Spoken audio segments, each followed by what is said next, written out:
ଦାସ ମୋ ଘର ସାନସାପଡ଼ା। ଆଜ୍ଞା ଆପଣଙ୍କର ନିର୍ବାଚନ ମଣ୍ଡଳୀ ଭଣ୍ଡାରୀ ପୋଖରୀ। ଆଚ୍ଛା ଭଣ୍ଡାରୀ ପୋଖରୀରେ ବିଜେପି ପ୍ରାର୍ଥୀ ଏପର୍ଯ୍ୟନ୍ତ ଦେଇନାହିଁ, ବାସ୍ ବାସ୍। କିନ୍ତୁ ବିଜେଡିରୁ ସଞ୍ଜୀବ ମଲ୍ଲିକ ଏବଂ କଂଗ୍ରେସରୁ ନିରଞ୍ଜନ ପଟ୍ଟନାୟକ ଠିଆ ହେଇଛନ୍ତି। ଆଜ୍ଞା କ'ଣ ରହିଛି ଦି ଜଣଙ୍କ ଭିତରେ ଫରକ? କିଛି ନାହିଁ, କିନ୍ତୁ ଆମର ଶୁଣ, ସଞ୍ଜୀବ ମଲ୍ଲିକ 100ରୁ 100 ଭୋଟ ଜିତିବ, କିଛି ଭାବିବାର ନାହିଁ। ସେ ନିରଞ୍ଜନ ପଟ୍ଟନାୟକ ବା ଯିଏ ହଉ, ଆଉ କ'ଣ କହିବି? କ'ଣ ପାଇଁ ଜିତିବେ ସଞ୍ଜୀବ ମଲ୍ଲିକ?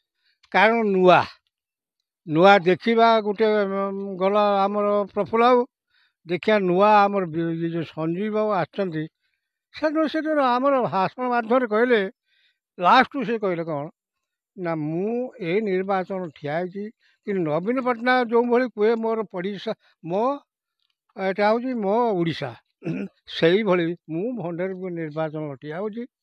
କିନ୍ତୁ ଆପଣଙ୍କ ସାଥରେ ମୁଁ ବନ୍ଧୁ ଭାଇ ମାନେ ମୋର ସମ୍ପର୍କ ନେଇକି ମୋ ପରିବାର ହିସାବରେ ସମସ୍ତଙ୍କ ପାଖରେ ମୁଁ ରହିବି, ବୁଝିଲା। କିନ୍ତୁ ଧର୍ମକୁ ସେ ସାକ୍ଷୀ କରି କହିଛି ଯେ ମୁଁ କେବେ ଧର୍ମ ଛଡ଼ା ହେବି ନାହିଁ।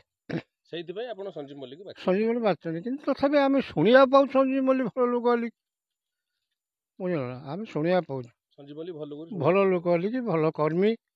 ତାପରେ ଟିଭିରେ ଆମେ ଦେଖୁଛୁ ଯେ ସଞ୍ଜୀବ ମଲ୍ଲିକ ଯେଉଁ ଚାରିଆଡ଼େ ସବୁ ବୁଲିକି ସବୁ ଯେଉଁ କାମ କରୁଛି, ମେଡ଼ିକାଲର କାମ କରୁଛି, ସବୁଆଡ଼େ ବୁଲି କାମ କରୁଛି। ସେଥିପାଇଁ ଆମେ ଭାବୁଛୁ ଆମେ ଏଥର ଭଲ କ୍ୟାଣ୍ଡିଡେଟ୍ ଆମେ ପାଇଛନ୍ତି।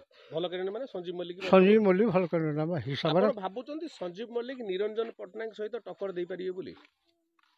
ସେ କେଉଁଆଡ଼େ ଉଡ଼ିଯିବ? କିଏ ଉଡ଼ିଯିବେ?